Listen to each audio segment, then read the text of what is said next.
প্রয়াত প্রাক্তন বিধায়ক সুরজিৎ দত্তর জায়গায় রামনগর কেন্দ্রে বিজেপির প্রার্থী করা হয় দীপক মজুমদারকে। শনিবার থেকে তিনি নিজ কেন্দ্রে আনুষ্ঠানিকভাবে প্রচার শুরু করেন। এদিন সকালেই তিনি যান প্রয়াত সুরজিৎ দত্তের রামনগর 2 নম্বর রোড স্থিত বাসভবনে। প্রয়াত বিদ্যাকের প্রতিকৃতিতে পুষ্পার্ঘ্য অর্পণ করে শ্রদ্ধা জানান, কথা বলেন প্রয়াত নেতার পরিবারের লোকেদের সঙ্গে, তাদের সঙ্গে শুভেচ্ছা বিনিময় করেন, আশীর্বাদ চান, তারপর প্রচারে বের হন।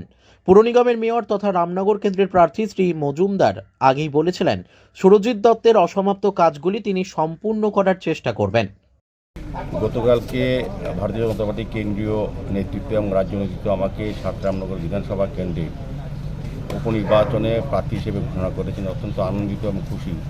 আর বিশেষ করে আমি আজকে আমার নমিনেশন আমার নাম ডিক্লেয়ার হওয়ার পর প্রথম যে কাজটা শুরু করব, আমি এই প্রয়াত বিধায়ক যিনি 40 থেকে 50 বছর ধরে এই এলাকার মানুষের সেবা করে গেছেন, মানুষের হয়ে কাজ করে গেছেন, মানুষের যিনি বিপদ আপদে সংকটে যখন সময় ওনাকে পাওয়া গেছে, তো ওনার অকাল প্রয়াণে এই বিধানসভা উপনির্বাচন আমাকে প্রার্থী করেছেন।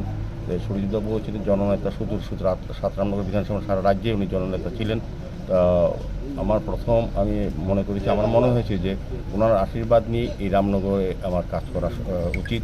এবং ওনাকে ব্যতীত, আজকে উনি বহিভাবে নেই, কিন্তু ওনার ব্যতীত কোনো রাজনৈতিক কাজ বা সামাজিক কাজ করা রামনগরের পক্ষে অনেকটাই আমি বলবো যে এটা সম্ভব না ওনার আশীর্বাদ ছাড়া।